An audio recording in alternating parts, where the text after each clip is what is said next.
What's good, y'all? It's your boy AJ. Welcome back to Saturday Night Frights, where we all come together as a community, watch scary horror stories, and have a good time doing it. So grab your snacks, grab your drinks, man. I go through this every time, man. Why are you still sitting down? Go! Let's get it!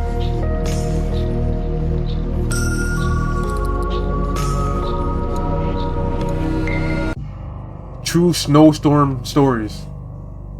I've never seen snow before. My name is Ethan, and I'm a photographer. I took a trip last year with my wife to the Colorado mountains for an art project. My wife is also an avid skier, so she talked me into adding skiing into the trip. Skiing, that sounds like fun. We had the option to book a room at a ski resort or rent out a private log cabin. The second one seemed more romantic, so I picked that one. Plus, it didn't hurt that it was cheaper. The cabin was nothing luxurious or anything. It was a single floor, 4-room little thing. A 2-person bedroom, a small living room, a kitchen, and a bathroom. That's all you need. It may have been small, but the actual idea of being secluded in a warm log cabin during a blizzard was amazing. I bet. However, the storm was interfering with the cable signal. Oh, it's time to go. So we didn't have much to do this one particular evening. It's time to go. It was just starting to get dark out at this point, but there was still a decent amount of light outside. So I thought it would be perfect for getting a few shots and videos in the blizzard for backgrounds and wallpapers. Okay. I told my wife I'd be back within 10 minutes and slipped on my boots and coat. The moment I stepped outside and shut the door, I noticed footsteps leading up to the door in the snow that had blown under the wooden awning. I could see the prints doubled as whoever left them there turned and went the opposite direction. I was freaked the fuck out, but I wasn't about to go inside and scare my wife. I decided to give in to my curiosity. Wait, hold on. So they came to the front door, right? They walked to the back and then they left over, bro. Yo! I decided to give in to my curiosity and followed the prints to the right side of the cabin. Right away, I noticed that they led to the bedroom window. What? My heart froze in fear when I saw this. I could see my wife sitting on the bed using her iPad. She noticed me and I waved. She laughed. I continued to follow the footprints around the cabin to the other side. They led to the living room window on the other side. Someone was stalking us. Bro, that dude is a weirdo. How long ago was the question? Pretty recent. I found myself standing there for a good minute asking myself if I should follow the footprints anymore. For whatever reason, I decided I would. Why would you do that? They were now leading away from the cabin. I knew I was following the prints to where this person was going, not coming from, simply by the boot marks. I followed the prints away from the opening and into the trees. That was where I saw him. A man wearing a black coat facing a tree, slouched down looking at the ground. He was still as a statue, and I could see the snow piling up on his hood and shoulders. I froze in my tracks, trying not to make a sound. I would have thought to ask him if he needed help otherwise, but this guy was just standing there not doing anything, like some kind of deranged freak. I started to gradually move backwards without even turning around, making sure this man didn't turn around or notice me. Why is he standing like that? When I got at a visual distance, I turned around and stomped through the snow back to the cabin. When I slammed the door shut, my wife came over to see what was wrong. You just locked the door? I saw worry in her eyes. I guess she saw the worry in mine. She knew I saw something, and after a few minutes of harassment, I finally told her what I saw. She immediately started packing her things, telling me we're leaving right away. I told her no, we're not going anywhere. I would not get a refund for leaving early, and I wasn't about to up and leave just because some weird guy was walking around outside. She made a point of locking both locks on the door and making sure all of the windows were sealed shut. For the rest of the night, we read stuff on our iPads. I reviewed the pictures and videos I had taken so far. We turned out the lights early as there wasn't much else to do. What if he's still out there? I remember my wife asking me. You got curtains, There's no right? way he's still out there, I then assured her. Listening to the wind blowing outside, along with the small flakes of snow hitting the windows, was strangely relaxing, and I knew I'd be able to fall asleep quickly. Except if it wasn't for the knock at the bedroom window. Bro, you see, at this point, when you go on a vacation or something like this, man, always get old reliable, man. Where's my old reliable at, man? See, in these tough situations right here, you want to bust out old reliable. Now, I don't know what my other one is, but I got this one. But anyways, if you hear knocking at the door, you want to creep towards the door, go to the door like this, be like, who is it? And then slowly open the door. If they pull a fast one, you pull a fast one. Be like, bah, bah. I got water all over my arm. But yeah, for these type of trips, man, get some protection, man. Like, just in case. You never know. You probably gonna be in a situation like this. We were both still awake, and we both knew it was a knock from a person. I ushered my wife out of bed and out into the living room without turning on any lights. There was nothing to use as a weapon whatsoever. Our only option was to run before something might happen. I told my wife we'd have to forget our luggage and make a dash for the Jeep. We slipped on our boots and coats in the dark in a matter of seconds, and when we heard a knock at the living room window from the opposite side of our car, we took that opportunity to run.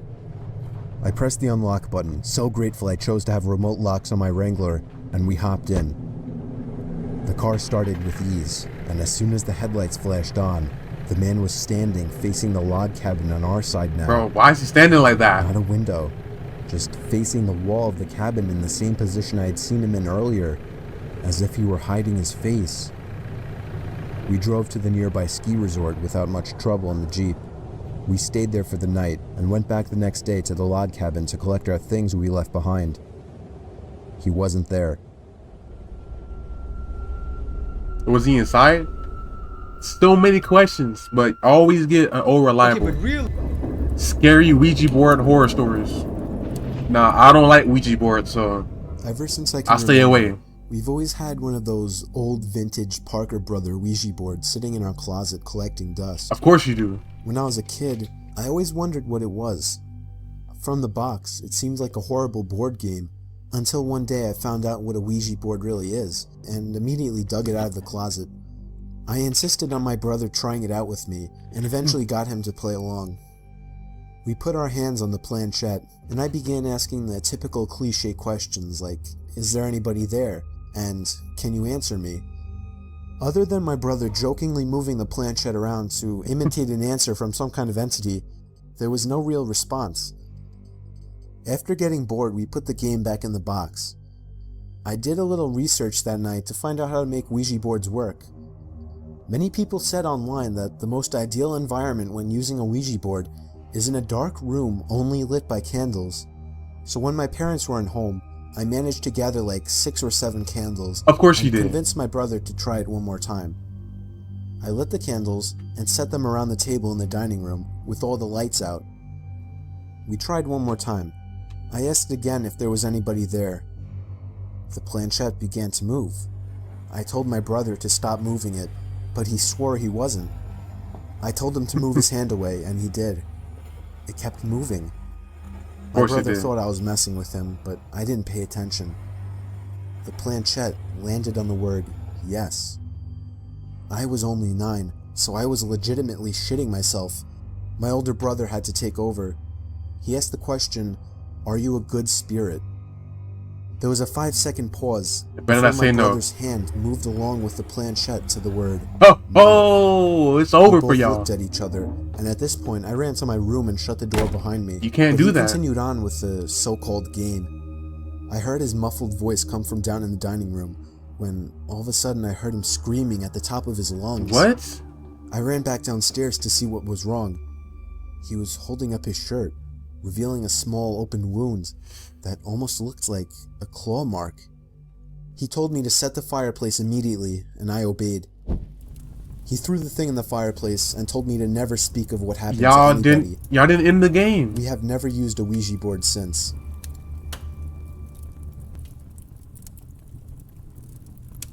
That's it? I thought, oh wait, hold on. Whoa, hold on, man. So have I been lied to? I thought you had to tell them goodbye before you end the game, or to end the game. If not, they still gonna be... I don't know anymore. I still don't mess with Ouija boards. Nightmares that read into reality.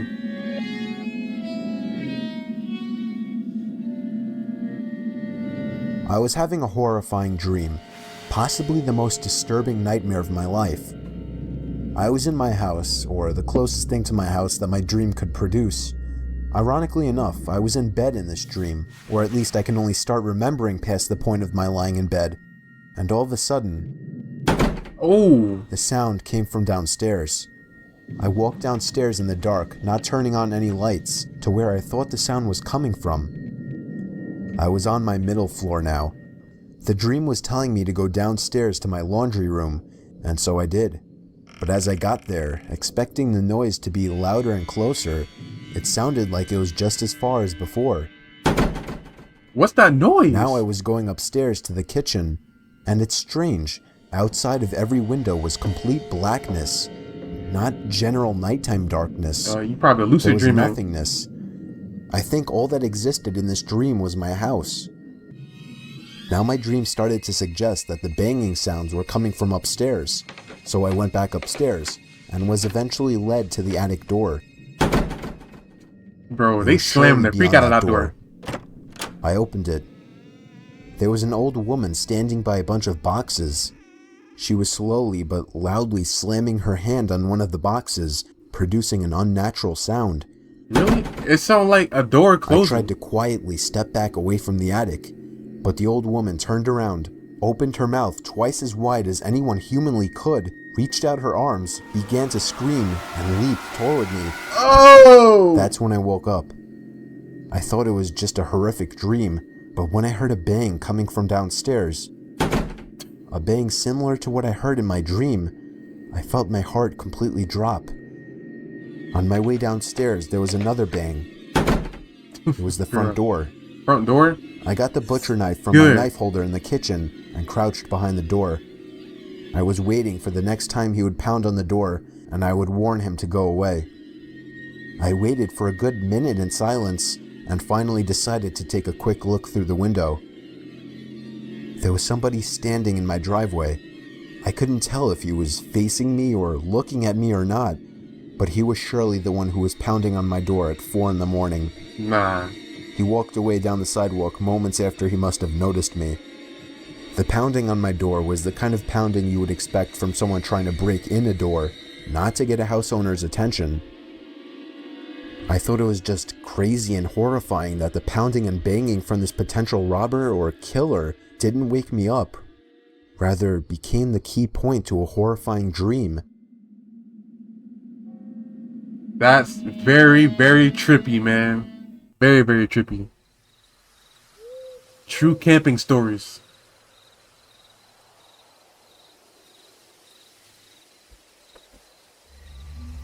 So me and a couple of my buddies went camping last summer alongside the Willamette River. We actually had a decent hike into the deep end of woods. We did some night fishing, listening to music, and basically drank to the point where everything was funny later in the night. I would guess we finally called it a night somewhere past 2 a.m. I shared a tent with one of my buds while the other two shared another tent. We heard them laughing about something. At first we laughed at the sound of their laughing, but it soon got annoying and we yelled for them to shut up. One of them responded, "It isn't us." I sat up, startled at the response. I came to realize that it was the sound of only one person laughing, and it didn't sound like either one of my friends. That the Joker? Even in my drunk state, I realized how odd it was for somebody to be out this far in the woods so late at night. The laughing gradually got closer and louder to our campout. My friend shot up and looked at me with a worried look on his face.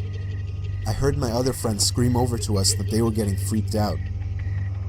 As the laughing got even closer, I could make it out very clearly to be the laugh of a male, probably in his 30s or 40s. The Joker. It sounded like he was as drunk as us, messing around with friends, but we only heard his laugh, nobody else. There was something indescribably creepy about his laugh too, as if it was missing something to it. Missing You something. had to be there to understand what I mean. The laughing was now just at the edge of our campsite, Oh my god. but we couldn't hear any footsteps at all. Now that may not seem like a big deal. It was impossible to move through that without making noise. And finally, all of a sudden, the laughing stopped completely. We had no idea where whoever that was standing, as he hadn't made a single stepping sound. We sat there in silence looking at each other. My friend was clearly freaking out, but he was keeping it together the best he could. Finally, something broke the silence. The sound of something rubbing against the cottony fabric of the tent. We saw the outline of a hand through the moonlight, pressing on the tent. We both screamed at the top of our lungs before getting out of the tent. We ran as fast as we could through the Y'all didn't woods, see what it was? our other friends following us. After about 5 minutes of running, we somehow found our car. I actually puked from running so much before taking the wheel. I don't condone drinking and driving, but I still believe we were just in this situation.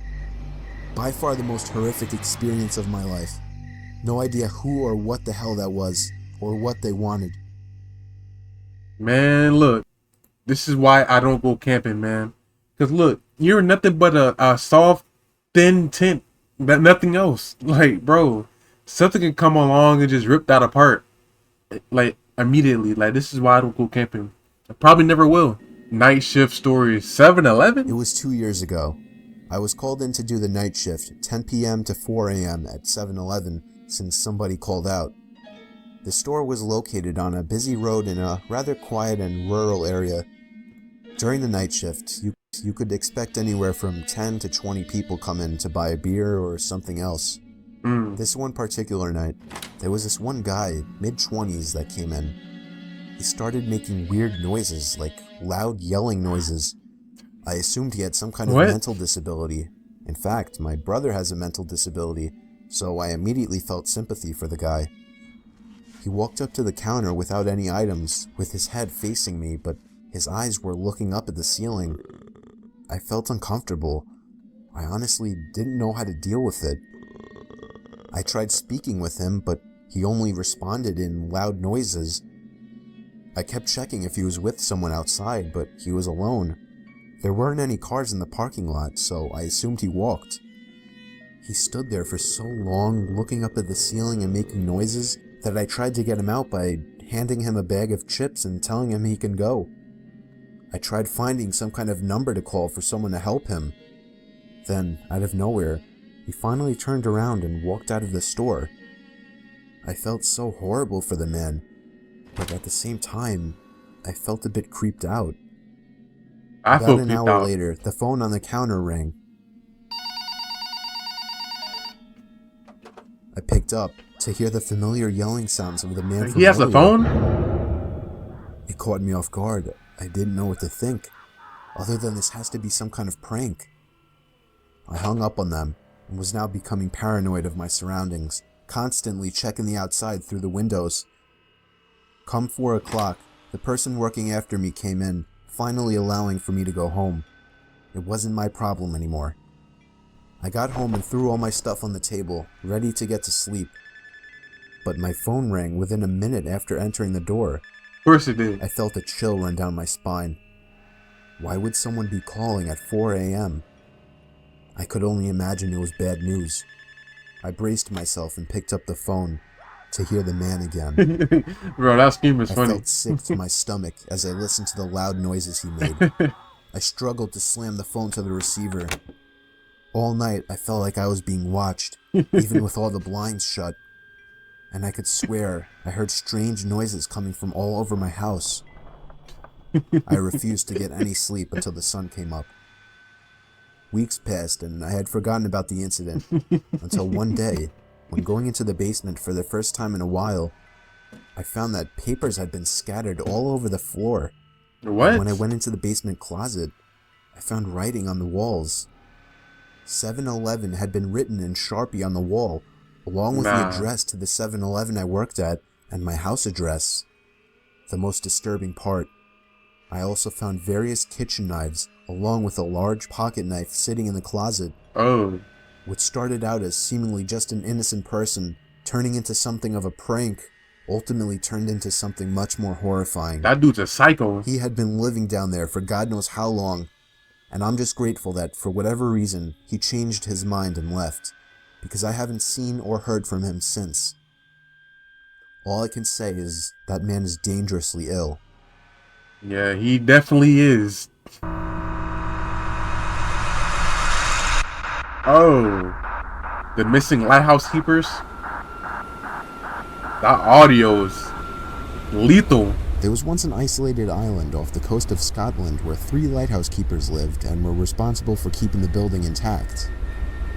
One day, when their monthly supply ship dropped in, the island was silent. No response from the lighthouse keepers. Eventually, the captain and some crew members went to investigate and found a disturbingly empty lighthouse. 2 of the 3 waterproof coats were missing from their hangars, and the kitchen was left in a state as if people had left in a hurry. The lighthouse log only added more mystery to the situation. The log described how one of the keepers wouldn't talk, and the other continuously cried for hours. Oh. All this pain and fear seemed to be coming from what was referred to as a powerful storm looming in the distance. However, this begs the question, why were they so scared of a simple storm? They should have been safe in the brand new lighthouse, right? The log goes on to talk about how they all sat close together and prayed for the storm to be over. The final log states, "The storm has passed, the skies are calm, and God is over all." Their bodies were never found, and the cause of their death is still a mystery to this day. The most accepted theory is that they somehow got swept out to sea during the storm, never to be seen again. But one final detail remains, one that scared the captain and his crew to the bone. The powerful storm described in the log didn't exist. There were no storms reported in the area. In fact, the skies were calm all day. Oh man, I think they all jumped off the island or something like that. But bro, look, listen, look. What? I can't. Who would want to freaking go in the lighthouse on the island by themselves? Only 3 people. You will go insane. Like, you have to stay there. You're a lighthouse keeper. You have to stay there. I mean, I could be wrong, but still, I'm not staying there more than 30 minutes. This story took place a long time ago, back in 2002, when Craigslist was in its early years. I remember Craigslist. Many wouldn't know, but is that still a thing? In those days, Craigslist was a lot different. It was a lot more so an online garage sale, or just a place where people would list old things that still had some value that they were willing to give away. I'm dead. This says Sorny. Yo. I got a basketball hoop, a hockey net, and a spoiler for my car, all free in perfect condition in that same year. You'd be lucky if you found something like that these days. Anyway, me and my son were dying to buy a hockey net so we could practice in the cul-de-sac we lived in. For the record, this was before I got that free one I mentioned. For free? Wouldn't you know it, on Craigslist there was an ad for a slightly used regulation-size hockey goal for only $50. It came with a puck and 2 slightly used hockey sticks. I still have a picture of that ad to this day. It seemed like the perfect deal, but he lived about 2 hours away. I called the number he had listed, and he sounded pretty normal on the phone. He had a pretty deep, dark voice, but nothing that would be off-putting. I remember his voice being a bit emotionless. He agreed to meet halfway due to the distance, said he'd put the stuff in the back of his pickup truck. He said he could only come after he got off from work though, which was much later in the day, way past dark. We agreed to meet at some rest stop off the highway. Me and my son, who was 11 at the time, took my wife's minivan, the only car that would be able to fit that huge thing. Within an hour, we were at the truck stop, which was empty at this hour, but was decently lit by 3 big light posts. I parked right under one of the lights and waited. A pickup truck pulled in off the highway right on time. He stopped right in front of me. I went over to his window, but then noticed there was nothing in the back of his truck. Oh yeah, that's a red flag. He asked me. Yep, that's me, I said. Alright, my buddy's bringing in the stuff with his truck. Why didn't you bring it? I pulled up behind my car and put it in park. I suddenly had a bad feeling. Or reliable. I told my son to get back in the car and lock every door except mine. Or reliable. 2 more pairs of headlights came off the highway into the lots. Surely enough, pulling up next to me. Where's the nets at? Not surprisingly at this point, there was no hockey equipment in either one of them. Bro. My heart was racing. I was worried. Not for me, but for my young son who I for some reason brought with me on this trip. Yeah, why would you bring him? A group of large men mixed with heavy-set and muscular physiques stepped out of the 2 pickup trucks behind the first one. They eyed me from head to toe, giving that typical intimidation stare down. Then this bald guy wearing sunglasses said in a deep voice, "Where's the money?" I instantly pulled out my wallet and handed it to him, begging him to just let me and my son go. He pulled out like $100 and was pissed, expecting more. He then sent 2 of his goons or whatever to get my son. Oh, At this point, I no. screamed and begged for him not to take him. One of the men broke the glass to the minivan back door, and I vividly remember the disturbing, heartbreaking screams of my young son. What happened next was what I can only explain to be a miracle from God answering my prayers. A car was entering the lot from off the highway. All the men stopped and turned to look at it. As it got closer, my heart literally dropped in excitement as I saw it was a police car. Good. The lights suddenly began to flash as he got close enough to see what was going on. All of the men were back in their trucks within seconds, speeding off down the highway. Well, at least 2 of them. The truck in the back was caught immediately by the police car, and backup arrived shortly. I explained everything to them, and they got the men that were caught to rat out on the others surprisingly quickly. I guess luckily the guys in the back truck weren't very loyal to whoever their leader was, if they even had any type of leader. Believe it or not, I had a police escort all the way home to make me and my son feel safer. I don't want to get into all the legal stuff, but I'll just say that all of those men except for 1 was caught, and I'm pretty sure that was the driver of the first pickup truck. Needless to say, my Craigslist days weren't over at that point, but I have always been much more protective of my son, and much more cautious of Craigslist meetings since then. I always bring over reliable, man. Don't leave without it. Especially if you meeting up with somebody you don't know. Yeah, always leave with over reliable. But with that being said, y'all, I'm gonna end it right there. Hopefully you guys enjoyed this video, man. Please smack the like button. Subscribe today to join the AA, and I'll see you guys next time. Peace.